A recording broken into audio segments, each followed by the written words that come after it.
This is a Film Stories original podcast. The book, I think the book is very good. Woody's an interesting subject. But strangely, John, now you might disagree with me, but I don't have to like my subjects personally. And strangely, I don't. This is Writers on Film, the only podcast dedicated to books on cinema.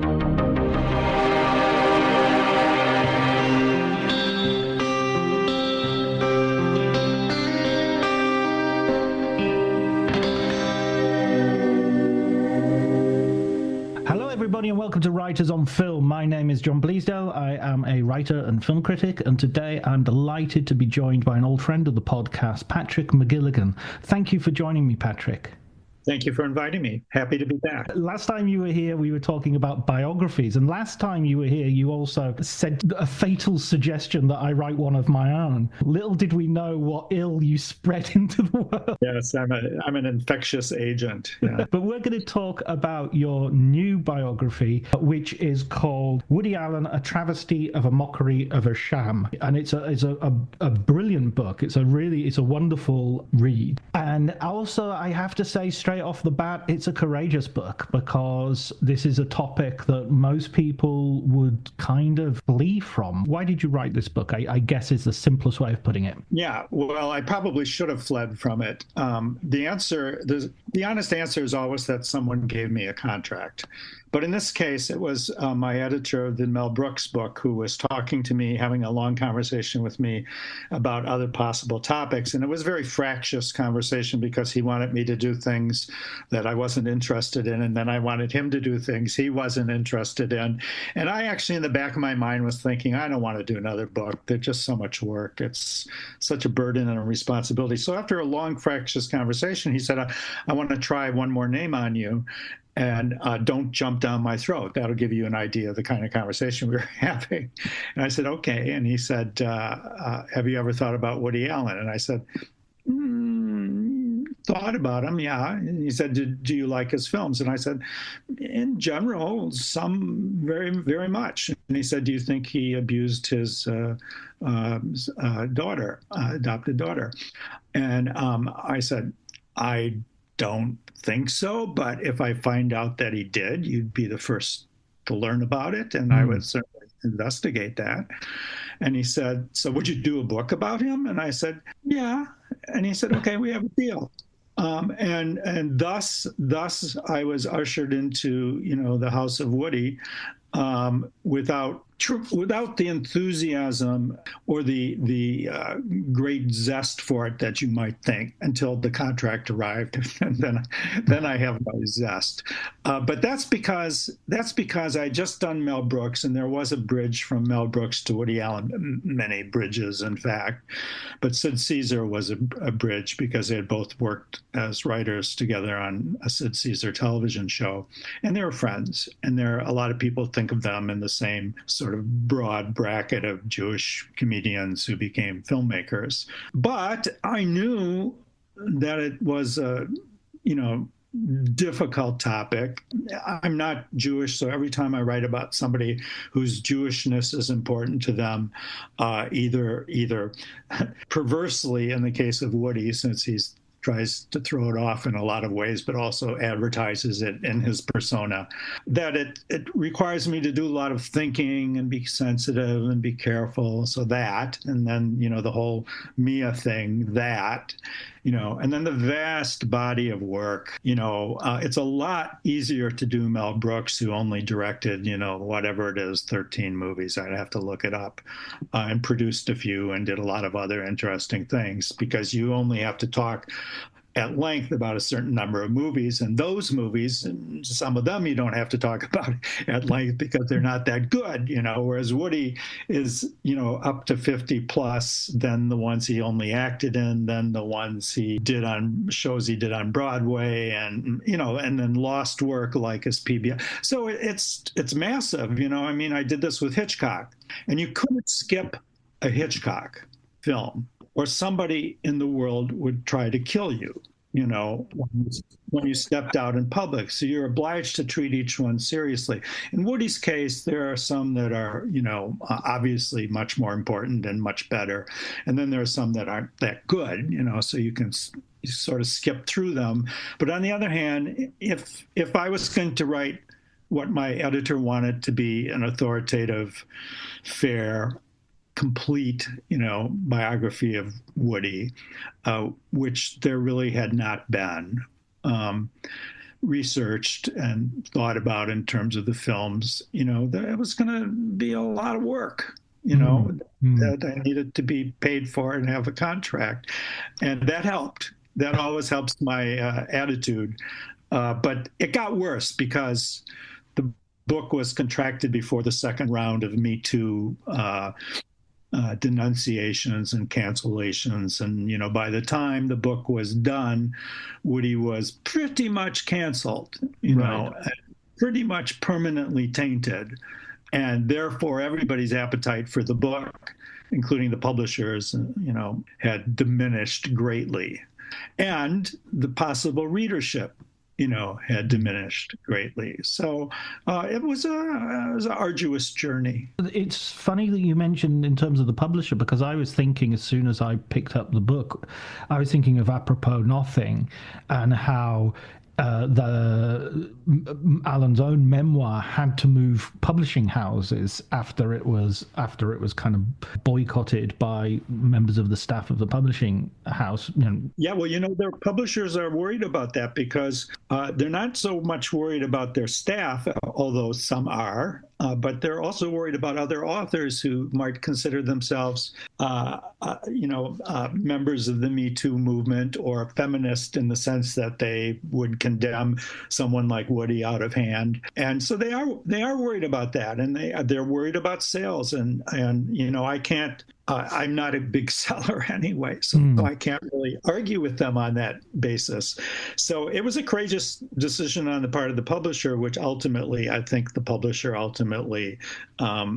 second-guessed their decision, and worried about it tremendously. Not for legal reasons, but really for commercial reasons and for political reasons. Did you have lawyers going over the text? Because honestly, I don't know. The book went into suspension and a limbo for almost a year after it had been prepared for publication, vetted, copy edited, and it was in a first form of galleys.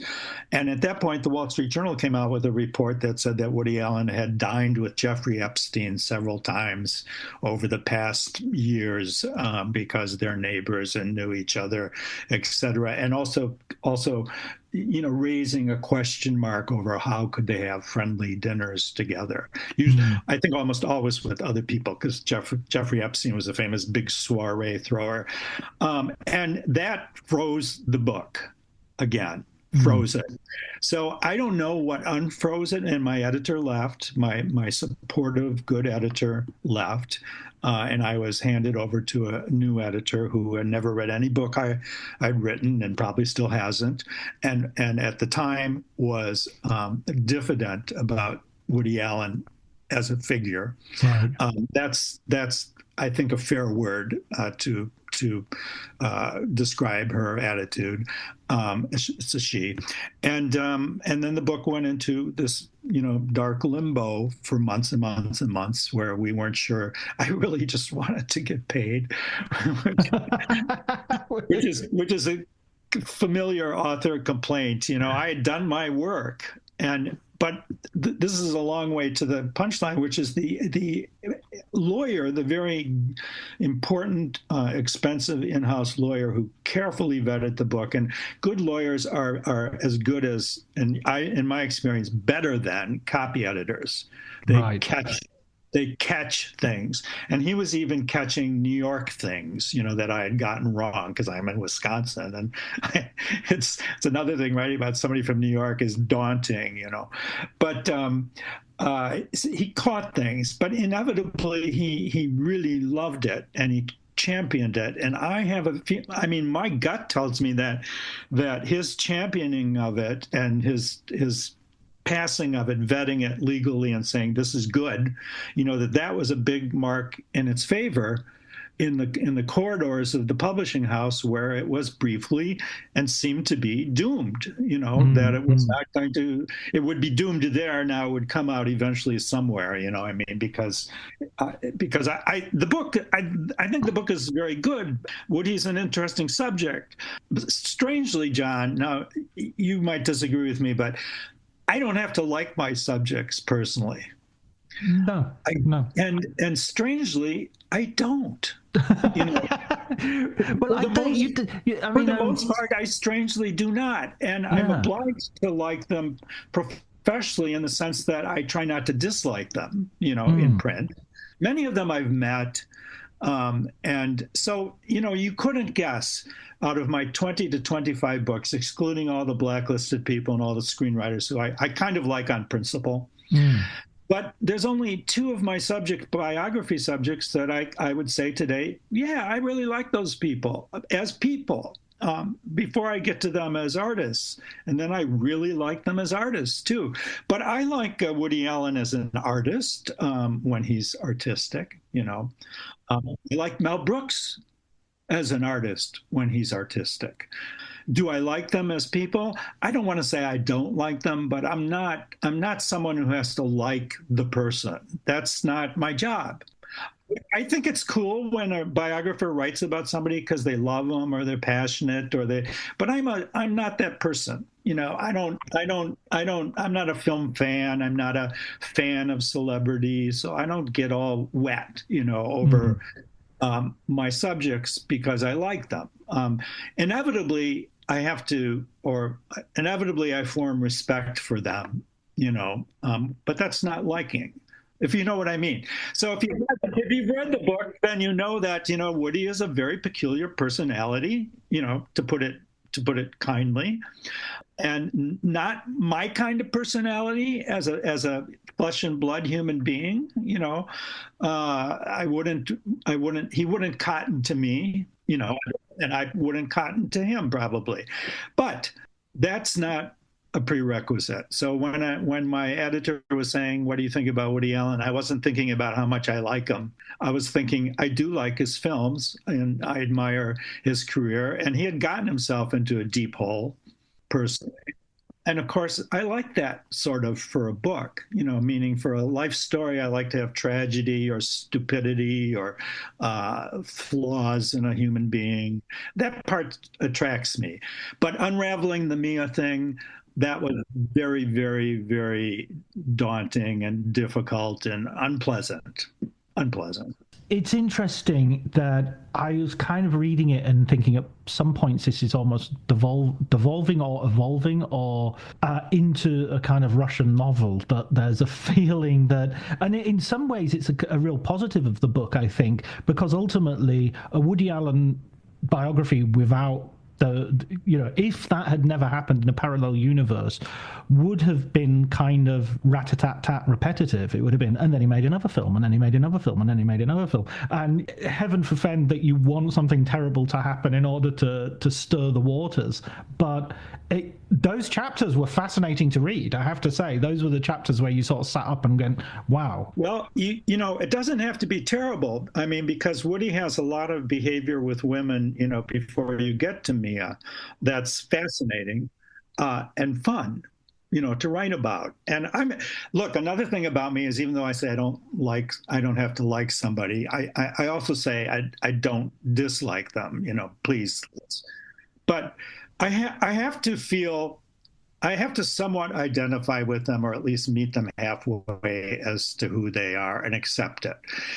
I try not to be judgmental, and there's maybe only one of my books or 2 of my books in which I'm judgmental, or I feel like I'm too judgmental about somebody. I'm not judgmental about people's morality or their behavior or the naughty things they did or the sinful things they did. I'm not judgmental about it, because I've written about somebody who possibly killed his wife, and I've written about somebody who had, one marriage for the public and then at night went home to like another marriage. And so was basically, polygamous,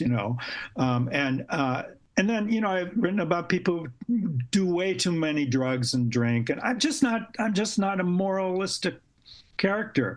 I don't see how you can be writing about Hollywood. It's just silly, or show business in general. I think I just don't have that feeling. I am a little moralistic about politics, and there's a blacklist theme, in Woody's own career. And then in his life. And I am moralistic about blacklisting because I don't believe in it, and I think it's right wing. And I think when people do things that they should be punished for, they should be charged, tried, convicted, and then sentenced to whatever the sentence is. But if all those steps don't take place, then I'm not like Trump. I don't think people are guilty regardless of facts. So, but other than that, I try not to be judgmental about Woody, and I try not to be overly judgmental about his films. There's a story I told on another interview that you may enjoy, which is, my editor before he left, very sensitive, good guy, read a draft of the book and approved it and was going into it. And he said, "Pat, can you like this movie a little more? Because I really love it." And the movie was a Manhattan Murder Mystery, which I had a sort of, let's say I was at a grudging, not great love of, and I said, "Why?" He said, "Oh, it's so charming, it's so funny," and so I listened to him. So you know what? I put that back into the final revision, because I try not to say. I don't say in the book. I interview. I poll 100+ U.S. film critics, including the very best known, and some who were alive, reviewing Take the Money and Run when it was first released. So some ancient ones and some young ones. And I allow them to say what their 5 favorite Woody Allen movies are, or what they think are the 5 best. I never say what mine are. I don't. And mine are not theirs. I will say mine are not, my top 5 are not their top 5. I'd have a lot of trouble choosing my top 5 as they did. Because there are so many to choose from. But I don't say, so when my editor said, "Can you like this movie more?" I was vastly amused, and I was stimulated, to like it more, because I try to, like I say, meet Woody halfway, but I try to meet the audience halfway, the readers halfway. I don't want somebody to hate me because I love Stardust Memories. It's pointless. What I happen to think about Stardust Memories is meaningless, in the scheme of things, even though it's a movie I really, really like and a lot of Woody people hate, So there's no point in me foisting my views on people. I try to be, I try to take a lot of things into account, and that includes what kind of person Woody happens to be off screen. Because off screen, Woody gives a lot of people the heebie-jeebies. Not me, but I've written about a lot of people who do a lot of peculiar things off screen, and some of them, could give anyone the heebie-jeebies. When did you what was your first contact with Woody Allen in terms of both artistically, and did you have any contact with him, personally? Did you ever meet up? Did you do any interviews for the book? No. The only thing I did to to be honest, I glimpsed him on the street in New York, at times back in the 80s and 70s when he would walk around. But I did go to the Cafe Carlyle and see him play in his band one night when I was in New York seeing my editor. And the waiter, who I got the last seat at the bar, and the waiter, I didn't say anything about what I was doing there, and I was just eating, drinking. And the waiter he said, "Woody comes right out past me." And he'll brush right past me from the dressing room, and would I like to have would I like to have a photograph taken of Woody as he comes past me? And he would stop him and say, "Woody is a fan," and then he would take a picture, and then I'd give the waiter $20 or something, And boy, that was tempting. Tempting, but ethical or tempting, but weird, so Stalky, slightly. I was still tempted. But so I saw him, and he did brush by me, and it was a very interesting performance. No, I have 10,000 interviews with Woody Allen on my desk. And if you told me, here's a really great one, 10,001, I'd say, please, no, no more. Because I had them all. He's done. But if you phoned him, he'd pick up the phone. So has he ever been, is there a question I would ask him if I could have one question alone with him? There might be, but it would be a question he's never been asked, and he'd probably leap across the table and try and strangle me. The question would be, I don't know. It would have something to do with hookers, I'm sure, the question,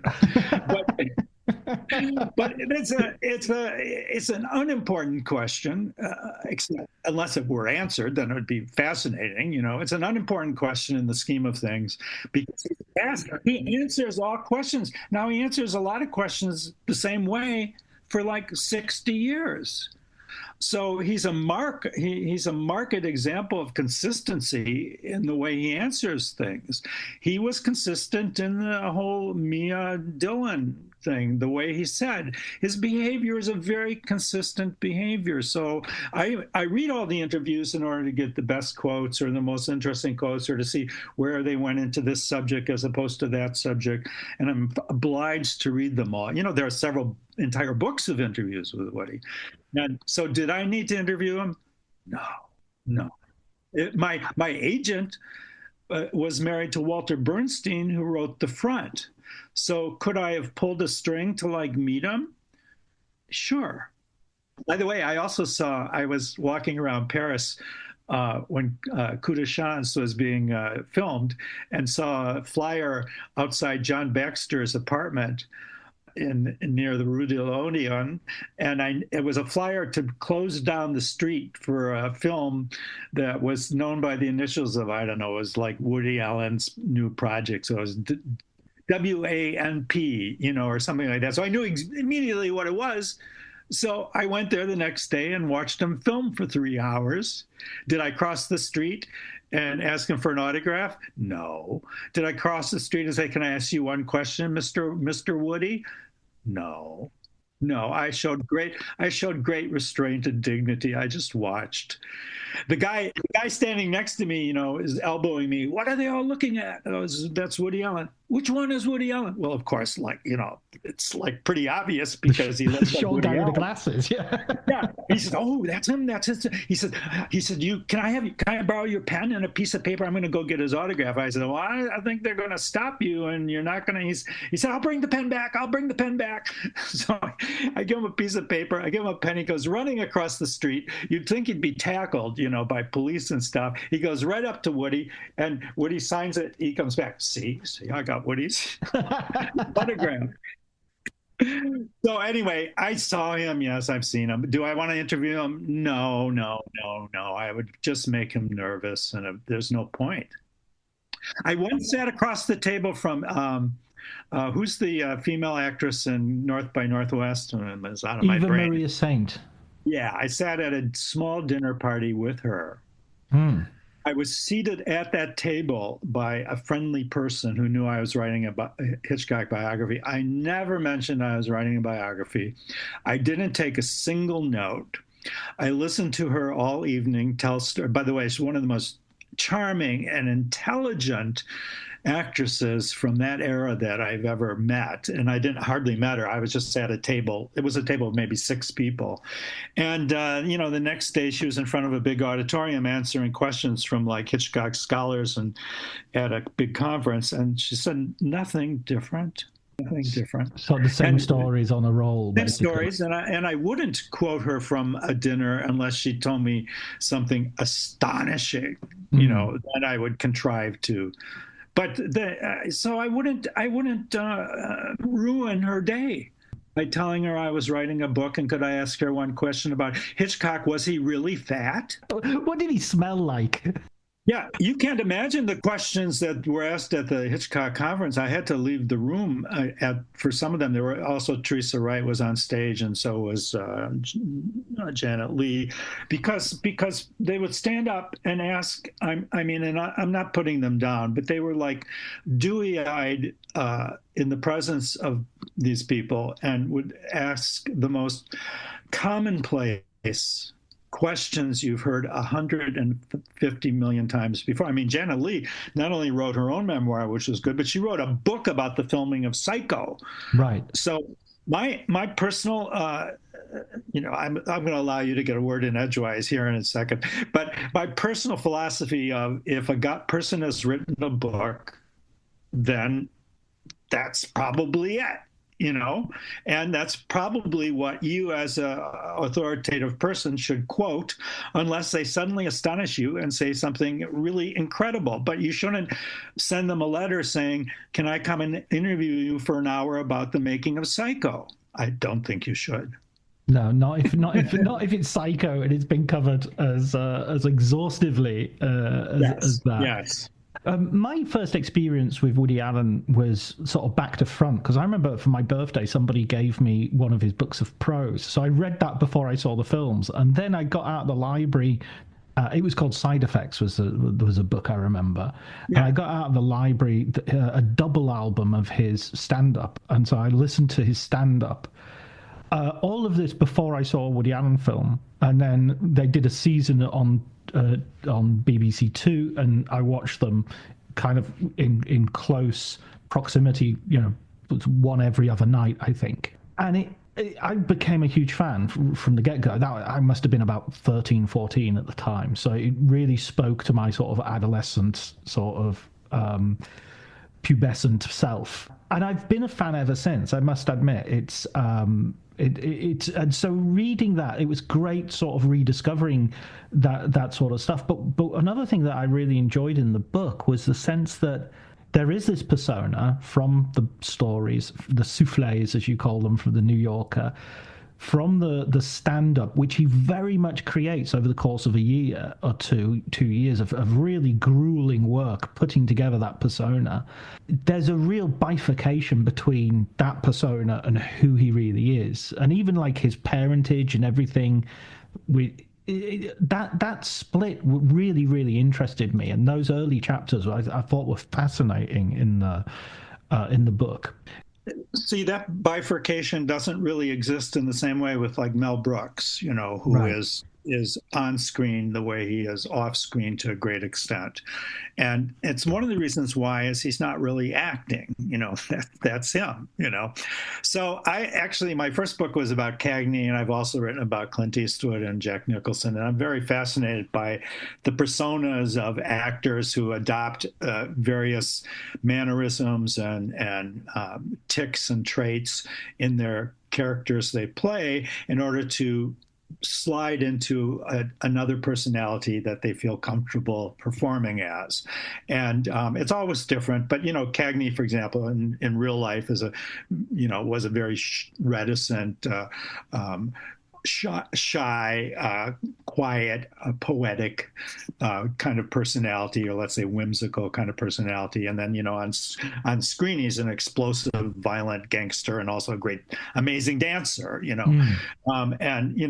so I was interested and Woody is more of an actor, than people give him credit for. He had to, in order to do stand-up, he had to become an actor and become someone else, on stage. Now, they all draw on themselves. So Clint Eastwood draws on himself. Cagney drew on his boyhood and people he knew, and he was a great observational actor. He would observe things in other people, and then he would draw on that himself.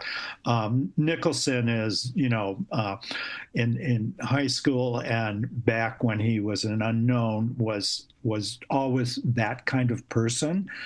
Jack, but then when he became a star and a great actor, he became Jack Plus, and everybody says that. So he's both people, just like Woody is both people.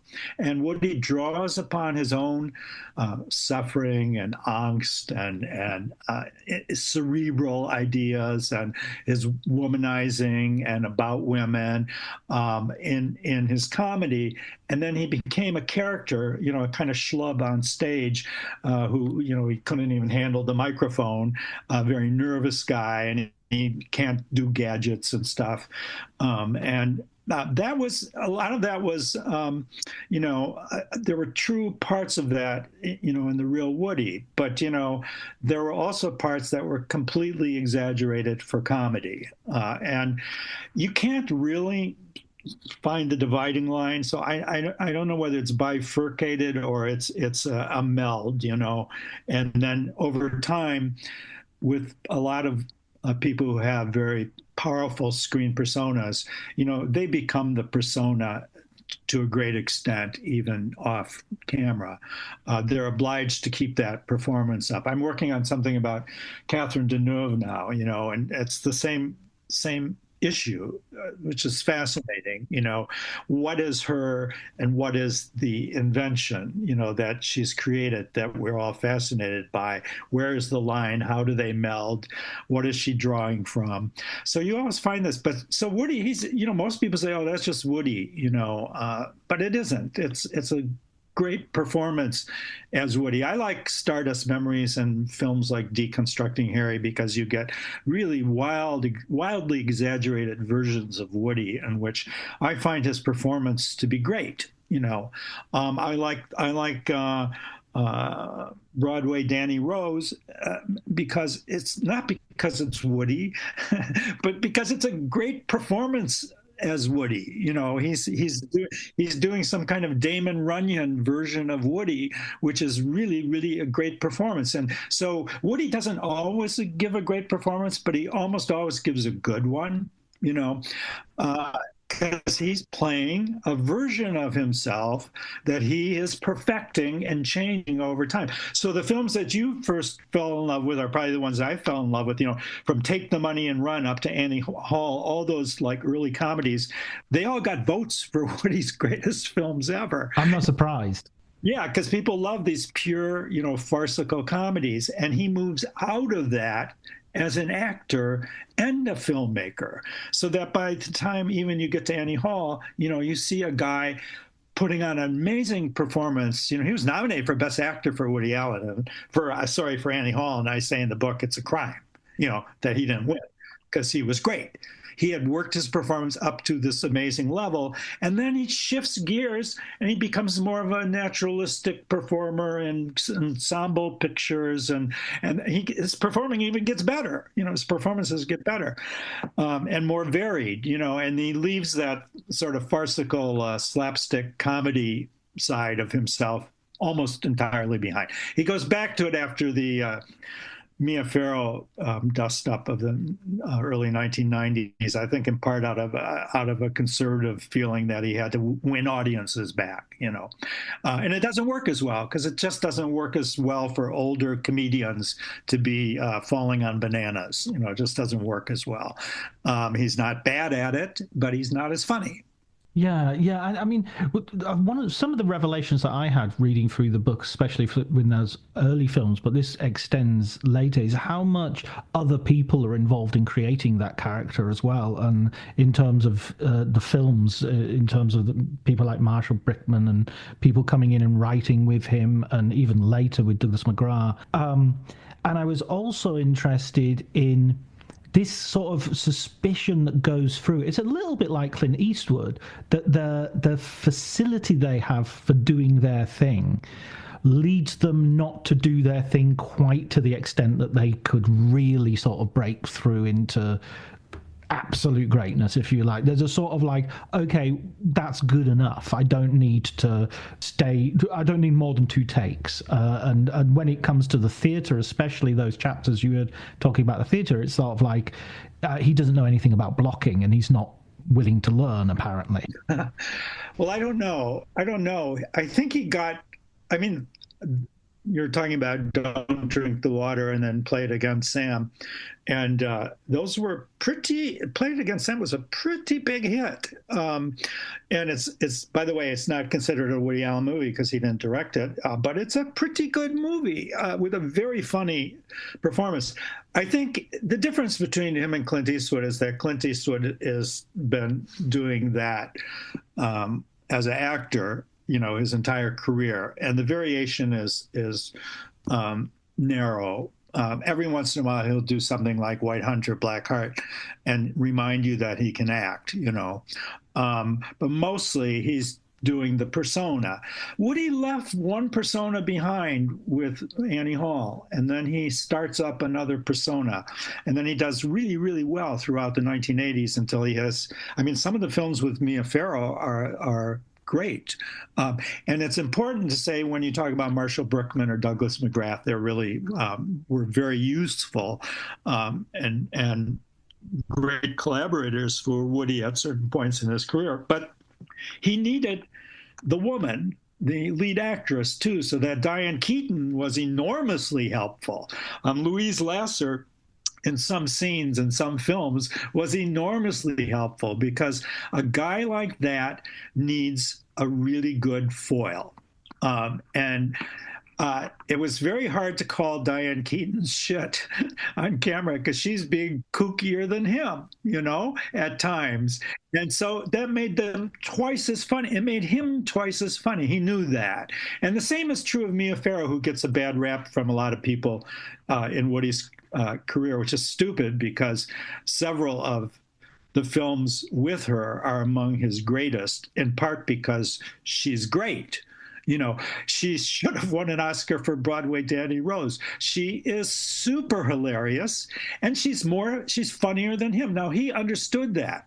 He understood that as a writer, first of all, which is very important, as an incredibly important part of his persona and his artistic development, that he's a writer. But he also understood it as a performer, that it wasn't as good if he had a bunch of schmoes around him. It couldn't always be, I don't want to say he was a schmo, but it couldn't always be a second banana. It couldn't always be Tony Roberts. He needed something else to really rivet him as well as the audience. And it had to be a really great leading lady. And you later see this when, Penelope Cruz comes along as Scarlett Johansson, that he understands this as a writer and as a director. Whereas with Clint, Clint is more of a solo act.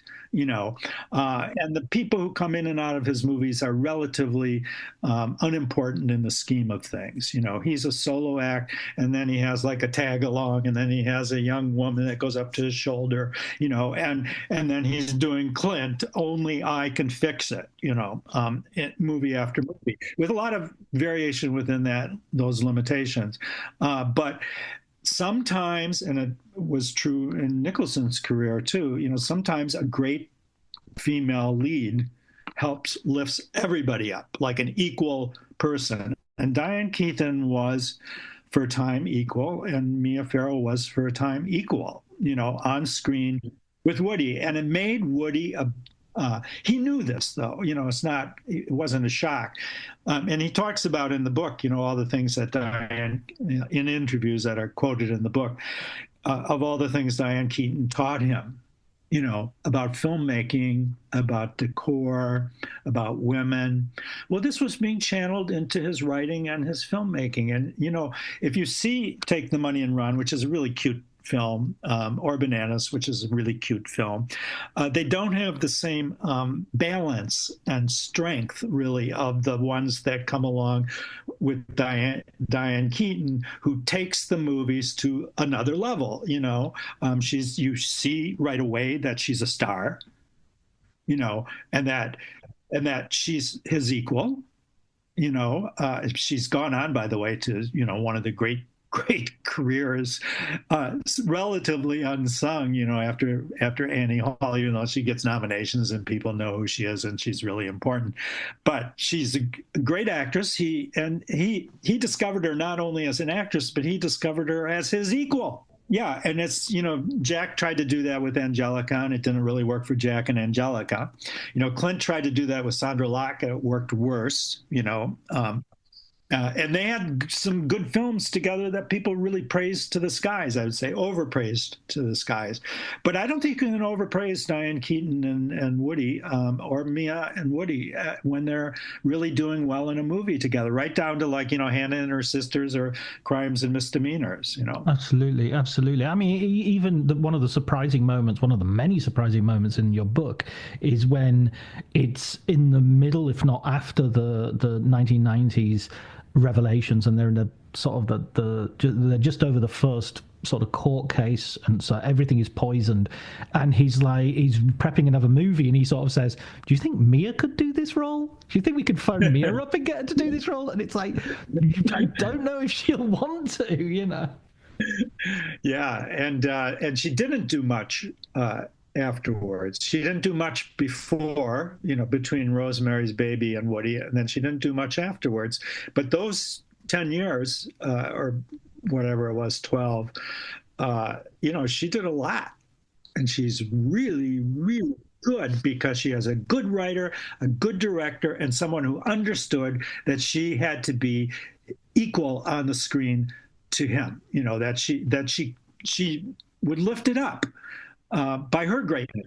Purple Rose of Cairo. She's the lead. Purple Rose of Cairo. Yeah, I'm not mentioning, the one like Radio Days. I'm not mentioning the ones he's not in, but Radio Days. She's great. Again, she's playing a kind of outside the box Mia Farrow role. Not the kind of Mia Farrow role that you think of her as. As a kind of sweet, simpering. No, she's brassy. And anyway, yeah, she's great. When they did that whole documentary series attacking Woody, which is I mildly attack in the book because it was stupid, but they were obliged by their own narrow-mindedness to completely, because they're painting Woody with a broad tar brush, they're obliged not to mention Mia's movies with Woody, or how great they are, and how this was an artistic, before this was a personal disaster, it was a personal triumph and a great personal professional collaboration with really great films, which I'm saying you can't really say the same about, Jack Nicholson and his female leads, or Clint Eastwood and his female leads, or even Jimmy Cagney, who was much more of a man's star, a manly star, and a lot of different actresses came in and out of his career. But if you want to say, well, yeah, Joan Blondell was great, well, she was great, but she was not his equal, and right. It wasn't set up that way. Woody, as a writer and as a filmmaker and as an actor, wants the best possible actress to be his co-star, who will lift him up with her performance. Yeah, you have to go back to sort of Spencer Tracy, Katharine Hepburn for a sort of sense of a camaraderie and two people lifting their game. Always. And you see it when they walk into the room in a scene. You see all the attention goes up, in the audience and on the set too, because they know it, they're sizing each other up, it's like, you don't see it very often nowadays, but, you might see it if Julia Roberts and George Clooney are in a good movie together and they enter into a room, that they have a tremendous familiarity with each other. They're both supernovas, and they're going to underplay while they wait to spring the trap on the audience. And so you don't see it as much in the same way. You certainly don't see it repeatedly the way Woody formed that great partnership with Diane Keaton. And it was, to some extent, a partnership. I go in the book into how much of Diane Keaton is in Annie Hall or vice versa, like how much did they write of her personal self into that. It's quite amusing to look into, right down to the point where, Woody later gives an interview saying, well, la-di-da, that was, something that she said all the time, and so we put it in the script or something like that. And, this was pointed out to Diane Keaton, and she said, was it? Did I don't know. Well, I guess if Woody said so, I mean, So there are things that you get from a comfort level with the female star that Woody sought in those two relationships, and then it taught him, to go on to, Bullets Over Broadway or Match Point, or even Midnight in Paris, which is hardly about women, but there are like very interesting women. And it taught him, that you don't put that actress in that movie without giving her a great scene. There's no point.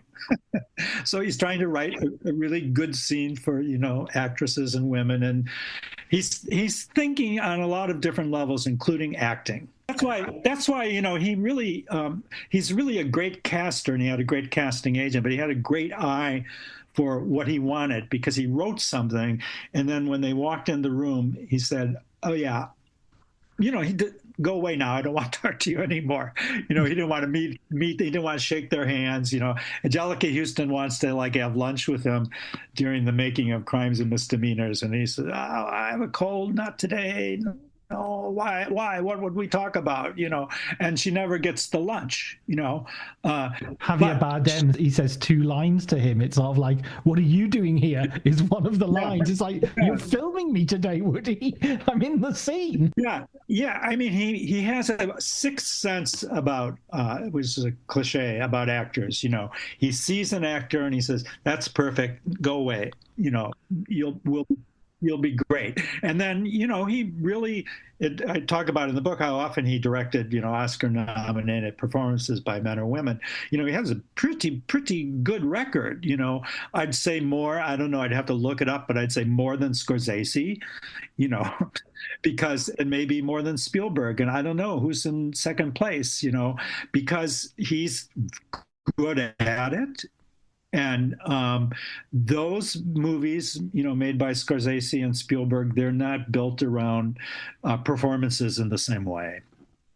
Although they have great performances. Yeah. What about this is one of the sort of persistent things in his career, is that sort of split between the serious and, in Stardust Memories, it's that even the aliens come down and say, "We really liked your early funny ones."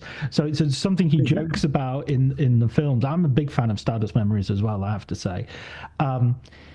This sort of persistent, I've watched some of his films. I remember watching Cassandra's Dream when it first came out. I think I even watched Match Point and was just befuddled by it, because I was just waiting for it to get funny, and it doesn't get funny at any point, and you're sort of at the end you're thinking, maybe I've been, my expectations have led me to totally miswatch this film, if that's possible. Well, he always, his list of favorite movies doesn't change much, if you leave aside musicals, and it's the serious Italians.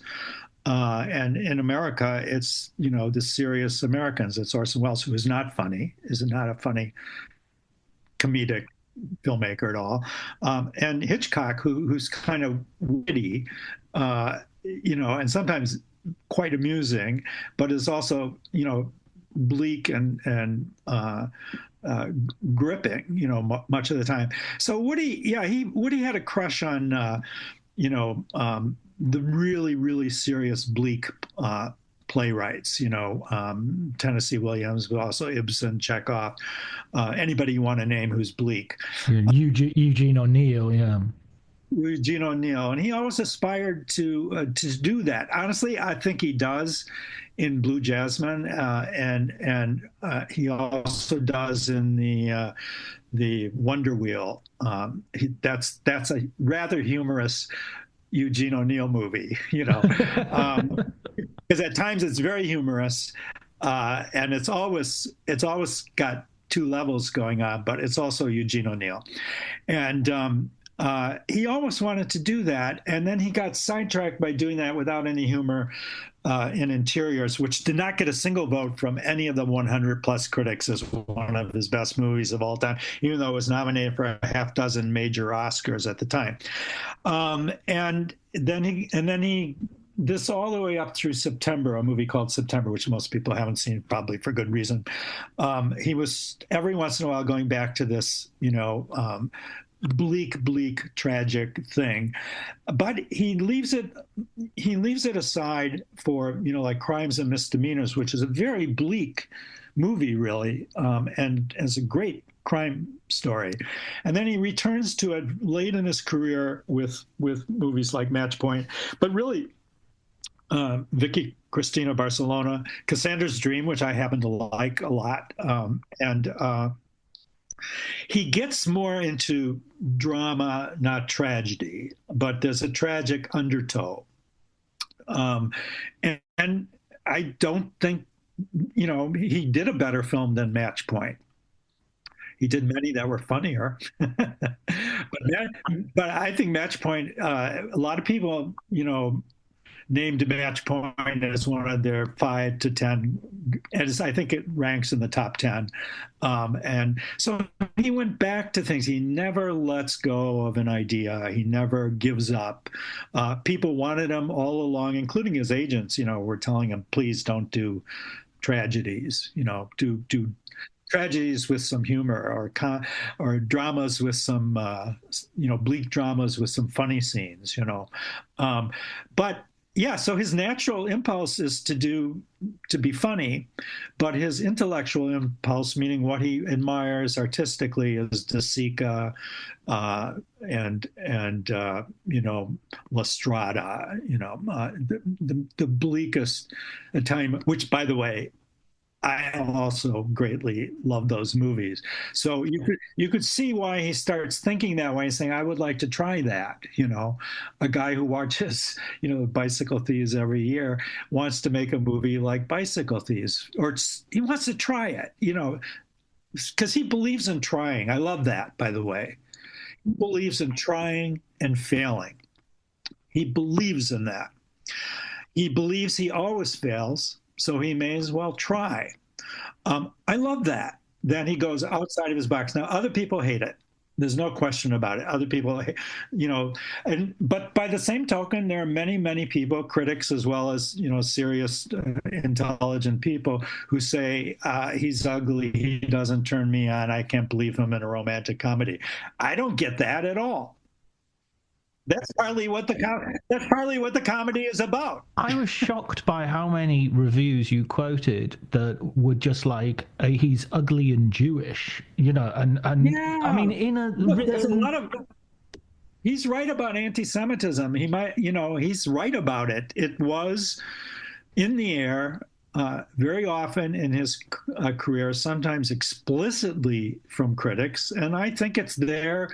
I think it's there lingering like a bad odor over the whole post 1992 downfall of Woody, the cancel culture, etc. I think he's a target. He's an easy mark because he's ugly, he's Jewish, and he's not funny anymore. But it's all. I don't want to say subconscious, but it's subliminal. And it's part of it. I believe it's part of it. I was going to say that doesn't mean that nobody could possibly be canceled who's Jewish or ugly or any of that. It doesn't mean that. I just mean in his case, it's been part of his comedy his entire life. It's been part of his identity, and it's been part of the reaction to him his entire life. And he puts it into his movies over and over again. So it's not it's not a secret. And I think people, I think it's one of the knocks against him that's totally unfair, as if comedy in America isn't, greatly Jewish. Anyway, the whole tradition of comedy, television, stand-up, vaudeville, etc. It's a lot of things, but there's also a lot of Jewish influence. Absolutely. You can tell me if I'm wrong, but I detected there was a sort of pushback to this notion when you were describing the 1990s, the Dylan Farrow allegation, and that whole thing, because you kept repeating a phrase about Dylan Farrow as being the blonde little girl, and I thought, am I detecting here that you've not explicitly said this is because he's a dark little Jew, but is that the sort of thing that was going on there? Well, in my mind, you mean, I was partly doing it as the writer's trick, so I don't have to just keep saying Dylan or Farrell. So I came up with a phrase to describe her, which, by the way, she was described that way in countless, endless, newspaper and magazine reports. But there is that aspect to it, it's the and Mia's blonde too, right? Or blondish. And I mean, there's that whole bizarre Ronan Farrow being the son of Frank Sinatra. Yeah, which I also deal with in the book. Sure. It's like, Frank Sinatra, he's a respectable father. So we're gonna say Ronan might be Frank's son because Woody, he's a bit of a scurrilous guy, but Frank, he's spotless. Model citizen. Never put a foot wrong. Yeah, but well, I do think that's that is part of what people react to just when you hear the name Woody Allen. It's like the way he looks, and even in the 1990s, Jack Matthews was an intelligent. He used to be a film critic and a film reporter at the LA Times. Then he moves to Newsday, and he talks about how a lot of the backlash against his films was anti-Semitic. He wrote about that publicly. Or let's put it this way: there's a whiff of anti-Semitism to it. That this, first of all, they can't even believe that, there's a separation between what he does on screen and what he does in his private life, or that a movie like Husbands and Wives, or any movie that follows isn't some wild exaggeration of what's going on in his public life. They just see it as, his personal life has been put on the screen and he's after young women and, and he was after young women, but well, this is what I like about the book, Patrick, and this is where I would sort of like really encourage people to read it, even if they feel that they have made up their minds about Woody Allen, is that you're very even-handed. I didn't get the feeling that this was like. You were, and it kind of it tracks that you didn't sort of meet up with Woody and have interviews and things, because it didn't feel like you were in any particular camp. It felt like you were, writing it. So, for instance, there are bits where he says, "Oh, I've always gone out with women who were my age," and you're like, "No, you haven't. That's not true." And he is remarkably cloth-eared in his defenses. I mean, I remember seeing that news conference he did from the hotel, when he's trying to get ahead of the story, and he starts with one of those little coughs that is straight out of his stand-up, and it's just like, oh, you're performing. This is your, which you could say that's a natural human thing to do, but it also is just like, not today, Woody, not. Don't go into the courtroom saying, "Oh, we're going to get the kids back." Don't. It looks so manipulative and wrong, and it's like you've donned the armor of this persona for your whole career, and now you can't get out of it and give a sincere, straightforward answer to some really serious questions. Yeah, and it's, but this off-putting nature of him, I think there's at one point, his lawyer has to come outside the courtroom and say something to the press after Woody has had a terrible day on the stand trying to be Woody, but needing a writer and a director, before he got to the stand. And the lawyer says, "Well, you have to understand, that's just him." And if you read the book, he's that way when he meets an actor. He's that way when he's on the set and people want to interact with him. He's that way when someone says, "Can I ask you about this scene in the script?" He's that way. He has no. I almost would say, I don't want to say this because it's probably. But he almost has, a mental condition, that he cannot escape from, which he is unable to relate to people well on a personal level, or unless he picks up a microphone and stands on a stage and starts telling jokes on a big level. So when he gets into a courtroom, yeah, he's like, he's makes. Some days he's good or better, and other days he's terrible because he's not good at it. He can't do that. I don't think you could rehearse him to do that. He's not good at showing warmth. He's not good at understanding why people think it's odd that he wants to work through the lunch hour and not shake their hands. He doesn't understand that. Do I hate him for that? No. Does it make him off-putting and odd and unlikable to a lot of people? Yes. Yes, but there are other people like in his inner circle who understand it and love him. He mentioned Doug McGrath or Marshall Brickman, who passed away recently.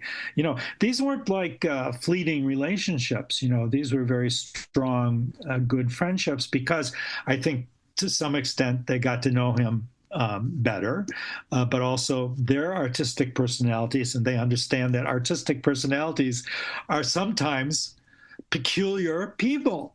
And Woody is peculiar. And he came out of his shell and made his life and career by standing up on stage and adopting a persona, which now follows him as a curse. And in the courtroom, it followed him as a curse because, as you said, or in his press conference, because he came out, he wanted to give a performance, but it was going to be a bad performance because he wasn't very good at it, winging this thing that he was really uncomfortable in being in this situation. But look, that's not to say he wasn't also stupid and did really stupid things during that whole thing. His official biographer, was called up and asked, because his official biography had come out like a year before, half a year before, and the official biographer didn't know anything about it. What? He's breaking up with Mia? What? He had a relationship with Sun Yi? He neglects to mention this to his official biographer. So that's the kind of person he is. He's very, he's blinkered. He's very. That's it. So when they talk about, I think the judge mentions this as well in the case. It's sort of like, and didn't you realize the impact your relationship with Sun Yi would have on, the wider family? And he says, "Oh, I didn't think we'd get caught." I mean, he doesn't say that or word, but it's words to that effect. It's sort of like, I thought we'd have a relationship and then she'd go away and nobody would know about it. He doesn't even know how to give an artful answer to that. Because he should have said, "I wish I had thought more about that." But he doesn't. He's not reflective about that at all. And also, he's in a courtroom. He doesn't know what to say. It's like, well, I didn't think we'd get caught. I think to be fair, that's probably an honest answer. Sadly, that's probably the honest answer. Yeah, and then sadly to follow, I didn't realize I'd fall in love with her or that Mia would catch us. Really, what planet are you born on? So to be fair, it's an honest answer out of like a blinkered mind. It reminds me of the bit where he starts playing poker when he's quite young, and then somebody says, "It's a waste of time, don't you? You know how much time this," and it's like, "Oh yeah," and he just gives it up straight away. And it's that sort of, you had mentioned, and you're correct to be cautious about wanting to sort of diagnose anybody with a mental condition, but it does feel a little bit even sociopathic at a certain point that there's Well, I would say sociopathic is pretty strong, but I would say like on the spectrum. He did get out. He did get out of the draft, 59 or 60, whenever it was. I'd have to take a look at my book, with a letter from a psychiatrist that we don't know what that letter said. And then he was in psychiatry for like about 35 years after that. He was cured by Sun Yi, and by marriage. And then he dropped it. And it became a big factor in his work. So it's a fun thing in his work besides. But we don't know what he look.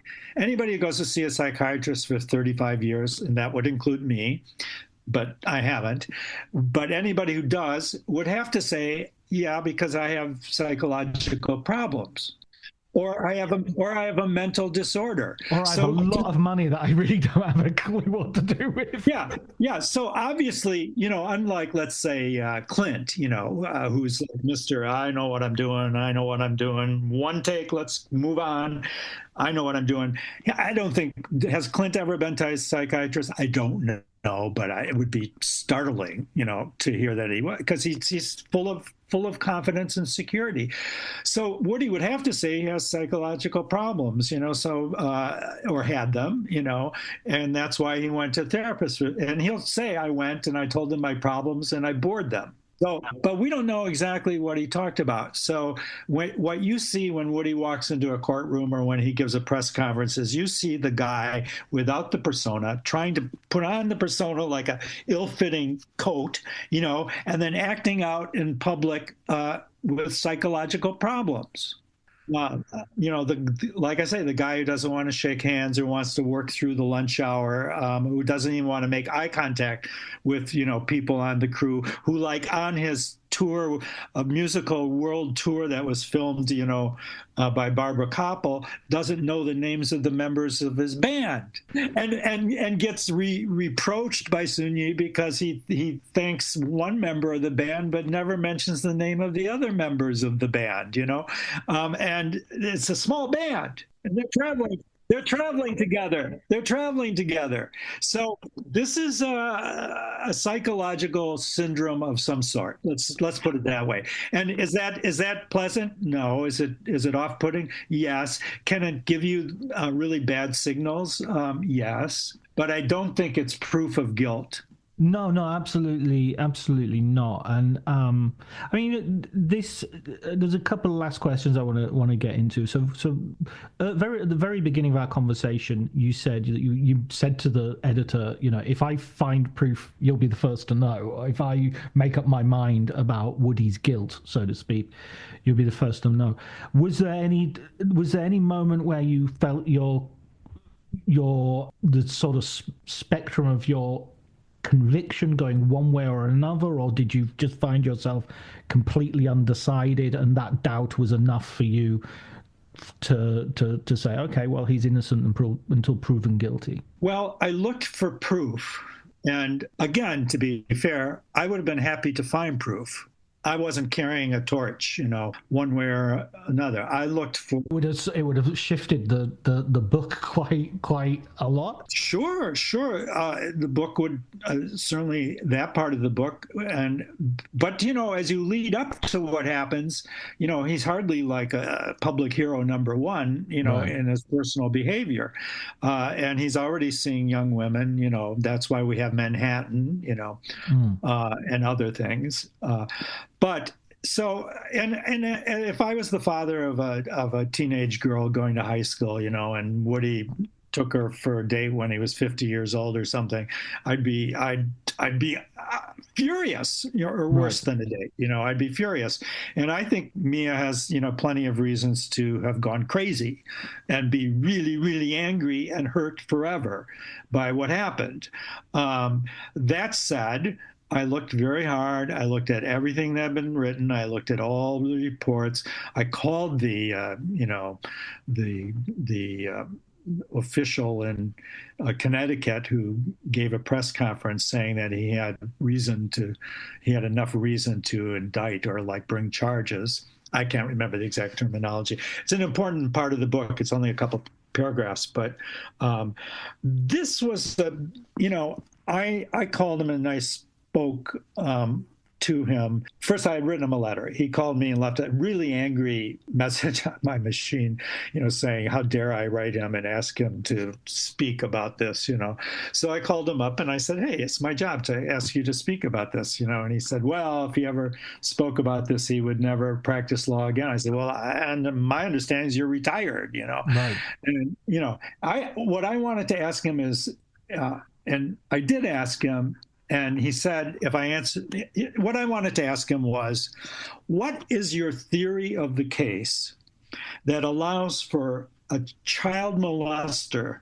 to act on that impulse once, when all medical literature and all current understanding of that terrible kind of behavior indicates it's a lifelong, obsessive, repetitive behavior that can't be cured. What is your theory about why this happened just once ever in this particularly fraught, family breakup? And he said, he screamed into the phone, if I answered that question, Woody Allen would, sue me into the grave, And I said, fair enough, but can't you answer it in such a way that makes me understand what your thinking was? I told you I would be sued, so he was afraid of being sued by Woody, which I think is fair enough, because actually Woody might, sue him if he made any kind of public statement. But he's also in the documentary, this multi-episode documentary that supposedly establishes Woody's, guilt supposedly for molesting Dylan, and he doesn't say anything interesting. This is Alan V. Farrow. Yeah, the problem with the case, not to give people the wrong idea, John, but there's no aha moment in the book. No. In fact, that's what if I had found an aha moment, it would be in the book. Absolutely. And I'd be, hey, I found it out. No one else knew, and I found it out.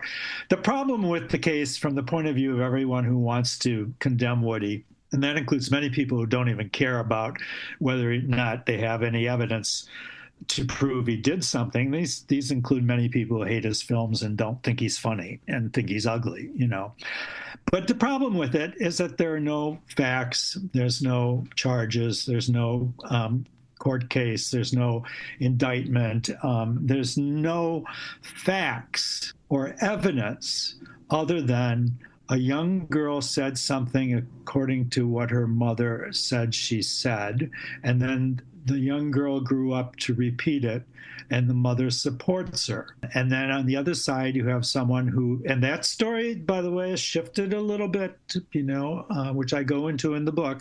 And then on the other hand, you have this guy who's a really, really questionable, dubious personality off camera, with many of the traits of his dubious personalities on camera, who insists nothing of the sort happened. And so you really have nothing but a she said versus he said, because there's two she's. And do I think the Pharaohs, including Ronan, who's, I would say, I go into his motives and aspect in the book, do I think they utterly believe what they say? Well, yeah, I do, Do I think Woody utterly believes what he says? Yeah, I do. Do I think that anyone else is ever going to figure out what exactly occurred? I think the best guide at the moment is my book, for what exactly occurred. It's not a pretty story. It doesn't make anybody look good, but right now it does not involve facts of child molestation. It just involves allegations which have never gone to court or arrest or imprisonment or even lawsuit.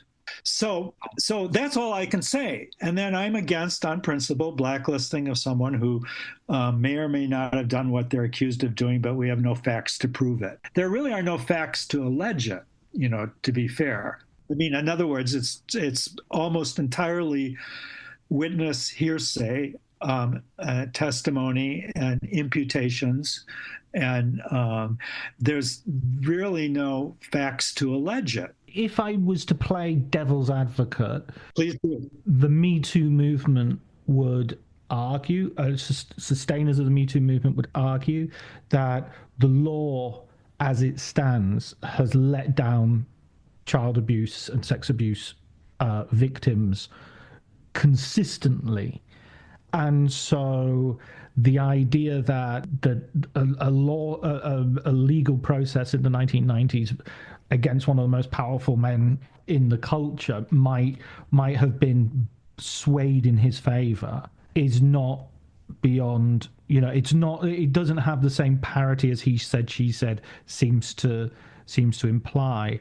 Except one of them is Mia, so there's two she's involved as well. Yes, yeah, absolutely. And Mia, and you're right, Mia is a powerful figure, and that documentary does she's a make powerful figure, and as I said earlier, she has good reason both to be angry and she has good reason to have been driven crazy with anger, and she has good reason to believe her daughter.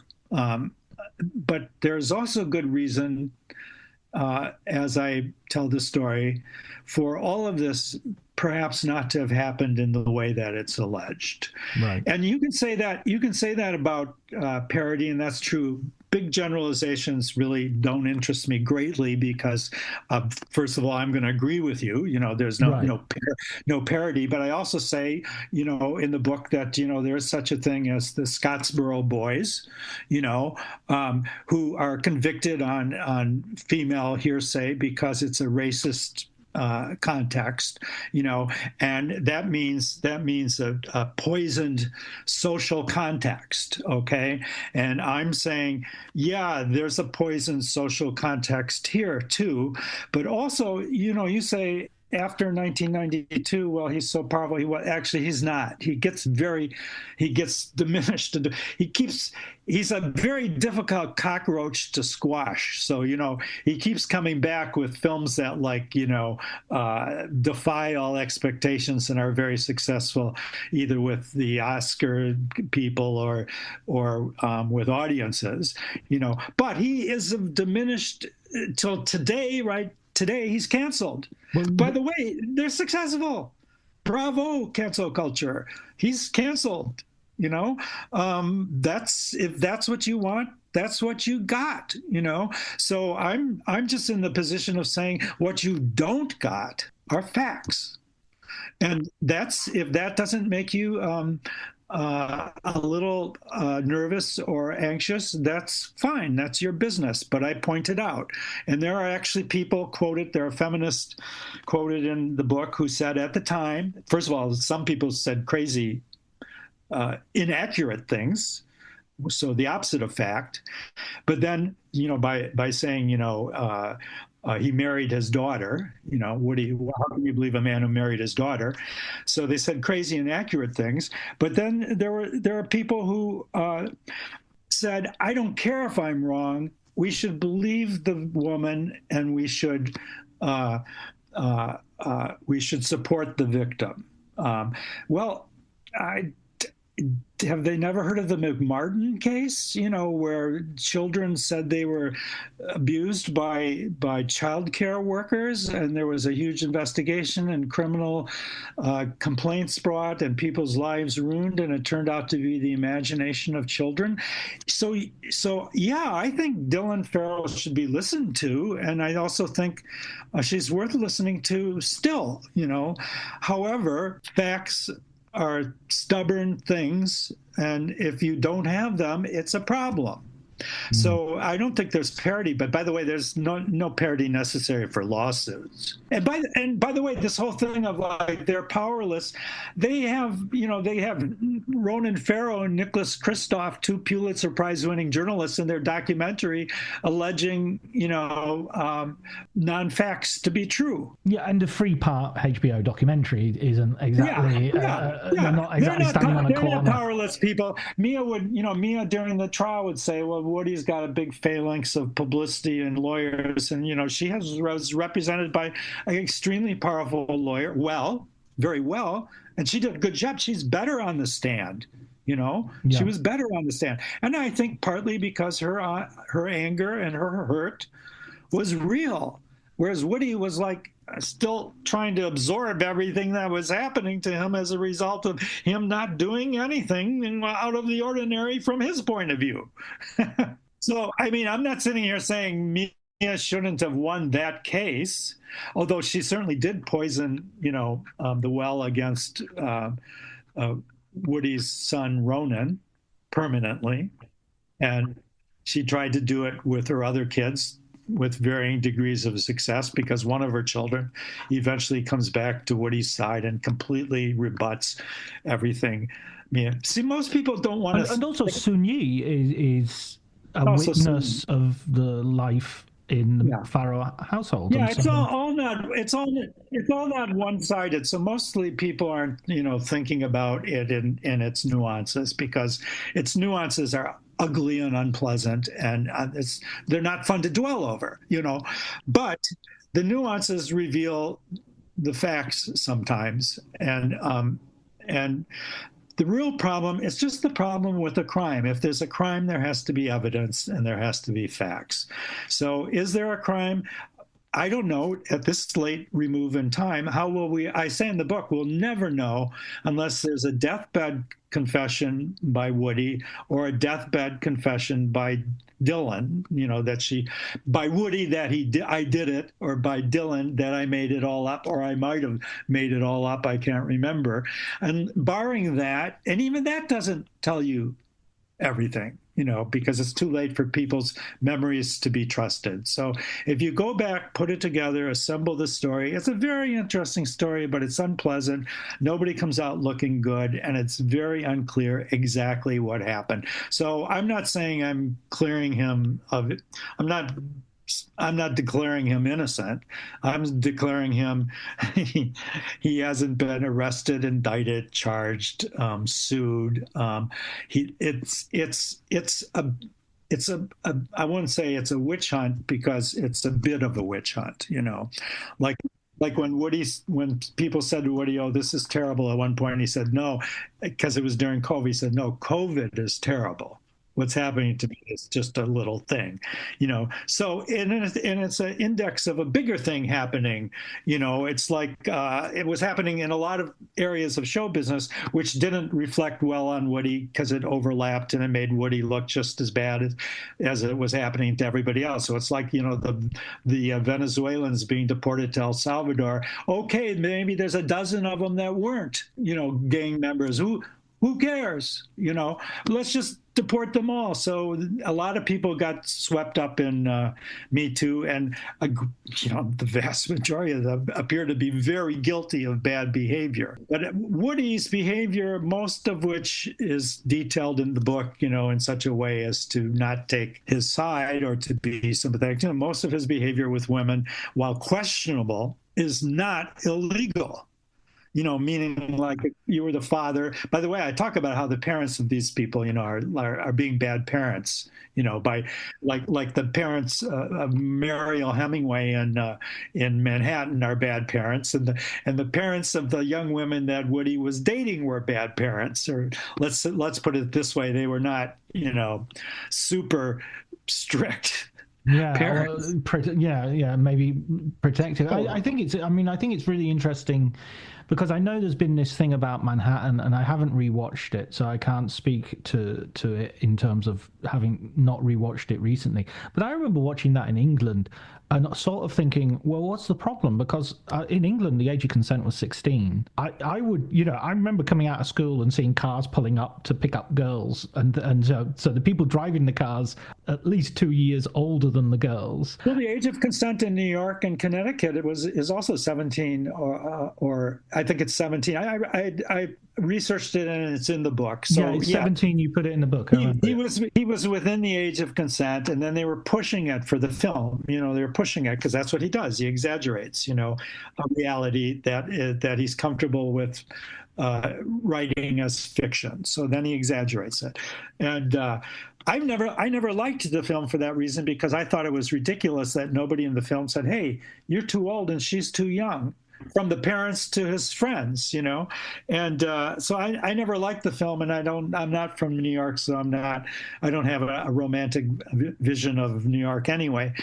But that then is used against him now by Me Too. Well, he was grooming women in films.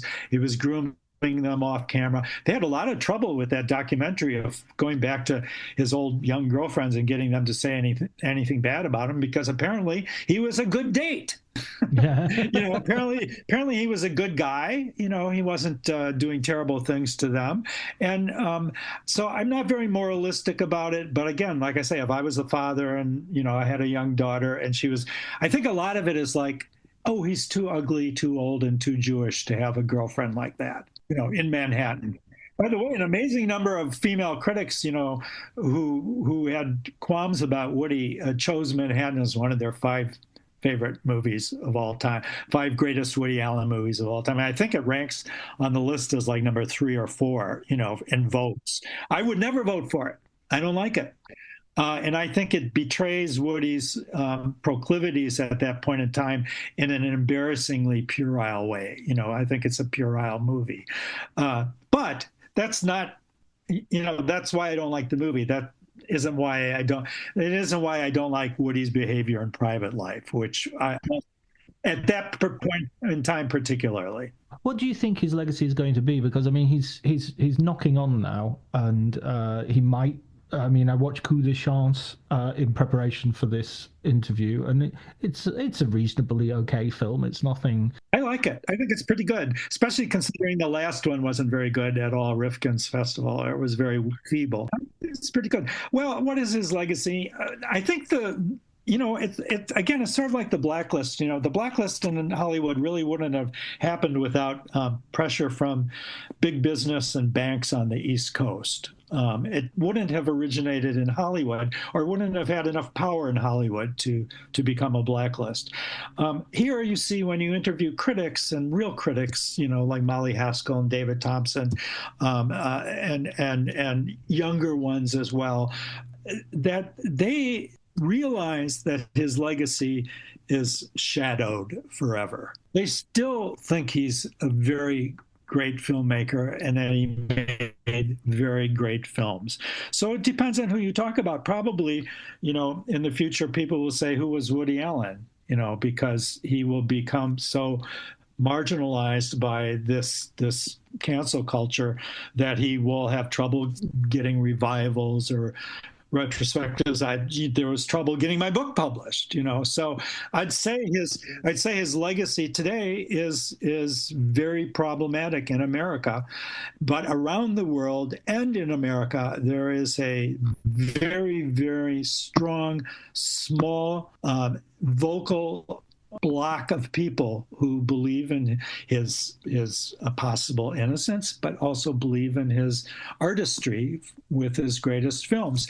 And as I say, with this poll that I did, not only did many of his 50 films get votes, at one point I write, it's a lot easier to list the films that didn't get votes, because between 30 and 35 Woody Allen films got votes from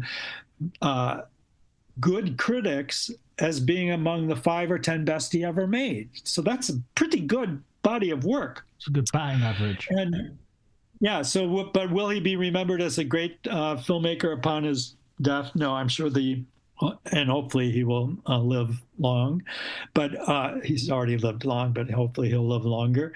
No, I think probably the first line of his obituary will be, how his fortunes plummeted. But they plummet by degrees. It makes for an interesting story, because he's sort of clawing his way back to respectability by when Dylan resurfaces, various media people like Christoph and Ronan Farrow jump in, and then they kind of whip up enthusiasm from Me Too. And they do whip it up. They work at getting the attention of the Me Too movement, and then they finally get him, and get him canceled so that he can't get films made, he can't get them reviewed, he can't get them financed in America. And he has to go overseas, just like blacklisted Hollywood people did in the 1950s. Yeah, I mean, I also think that there is a sort of European resistance to American reaction, which sometimes can be very wrong-headed. I think sometimes it can be sort of like sort of up yours America. We're gonna show the latest Roman Polanski, and we're gonna show the latest, all in the same. I mean, I don't think it does Woody Allen any favors necessarily to be shown in the same festival as Coup de Chance was shown with the latest Polanski. So it's sort of like, Venice, one is a convicted rapist and the other isn't, and so and also a serial precisely, yeah, with a series. Yeah, I mean, one of the arguments in Woody's favor, regardless of what you accept in terms of the Me Too movement's condemnation of him, is that there's no evidence he's a serial anything. Yeah, criminally. So that's why I wanted to ask that question of the legal official in Connecticut who investigated the case for Mia Farrow and Dylan Beck in real time. But yes, Europe is a different question. But even in Paris now, in France, which is a bastion of Woody Allen support, it's also now a bastion of rising anger, from the Me Too. I mean, we have to point out that a lot of this anger is very justified and very well founded. Absolutely. But I'm saying, Polanski has trouble in France now. Right. Yes. Yeah. Woody, Coup de Chance did pretty good there, and I think there was rumors he was going to make his next film in Italy because he could get Italian financing. Yeah. So look, there's open-minded as well as blinkered people, and I don't want to say one is one or one is the other, but they're everywhere. But in America, it's harder to be open-minded for a lot of reasons, including our culture here, our president here, our society. There's a puritanical, history to America that factors into all of this, and, as well as anti-Semitism. So, but there's intelligent, artistic, open-minded people everywhere, and so he has his fans, he has his followers, and he has his people who wish to believe in him everywhere, but it's a greatly diminished legacy. I mean, that gives me no pleasure to say that. The only thing I would say is he did what he wanted to do artistically for a long time. He had a big, long run. It's not like he was cut down like a lot of people who were cut down, I think, quite realistically by the Me Too movement in Hollywood and elsewhere. Sounds like they deserve it, and they're not going to come back. I actually think there should be a road back. Somehow there should be some agreement on what a road back might look like, and also like what are degrees of offenses, But nonetheless, Woody got away with a career which is a pretty good career for a long, long time. And he may not have much of a legacy in America because of the way that he has been canceled, but I don't think you can't write him out of history. So, Patrick, last question. What have you been reading? Have you been reading any decent film books? What am I reading? Well, behind me, I've been reading a biography of Simon Bolivar, and I'm reading, because it's about 600 pages long, I've got the halfway mark and switched to Robert Crais, the best Los Angeles crime writer. And I'll tell you, because it's interesting, that I've been reading the memoir. I'm going to pitch this for the publisher.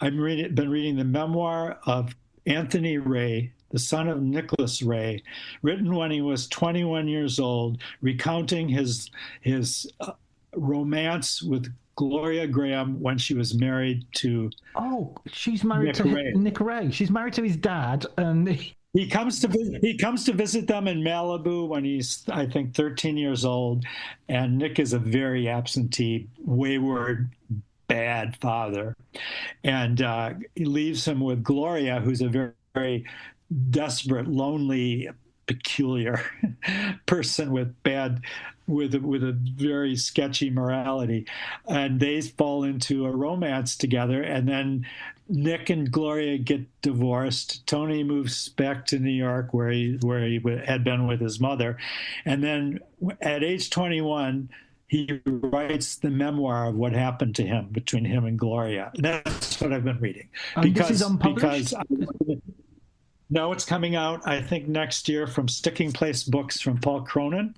Oh, brilliant. And Paul asked me, first of all, I tried to get the book published in America by helping Tony Ray's daughter by his, I think, third marriage. I'm not sure, second, third marriage, but the final one, the final marriage where he kicked drugs and alcohol, which he's understandably is in his life from his family and this lineage, and retires to Maine. And she had this book, My Father's Life Story with Gloria Graham, written when he was 21, recounting his boyhood, let's call it affair, liaison with Gloria Graham. So yeah, I've been reading something interesting.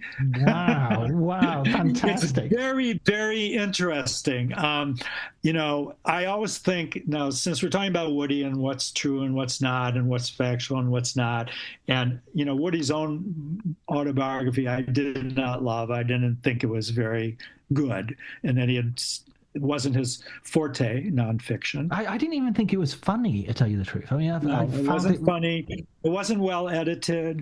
It wasn't well written. It becomes a rant. I don't like it. I don't think it's very good. But I always say about someone's autobiography or their memoir that it's their first constitutional right to lie all they want and write as bad a book as they care to. This is actually a really good book. What is factual about it, I'm not sure. What is truthful about it, I'm pretty sure. That it's a truthful first-person reflection on this, you'd have to say sordid, but not really, but this twisted Hollywood lost chapter in the life story of Nick Ray and Gloria Graham, which really, really contains beautiful writerly portraits of both, and brings you into their household at the point in time at which it's exploding.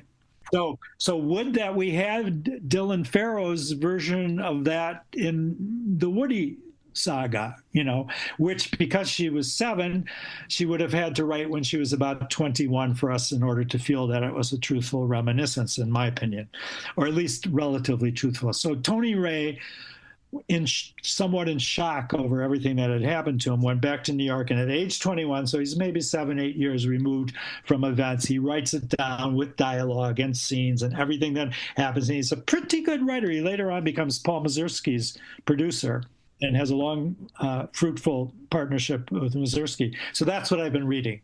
It's a good book, not for everybody, but it's a good book. I'm looking forward to it. I can't wait for Paul's edition of it to come out. Well, listen, Pat, that's been a wonderful conversation. I think we've really gone there. I don't think we've shied away from any of the topics, as indeed. I hope not. As indeed your book doesn't. Good. Well, I try to be fair to everybody's feelings and thoughts, and I know that the name Woody Allen clears the room, sadly. I always said this about my Clint Eastwood book. People who it's not, you could call it the anti-Clint book. It would be kind of a funny title,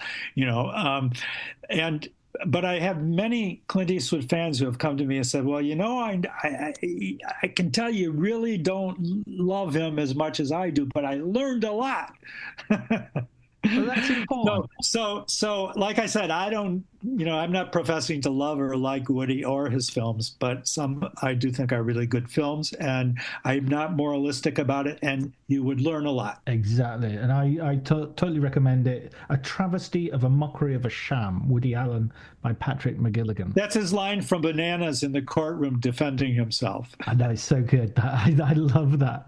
It's the early funny ones. Yeah, the really funny ones, yeah.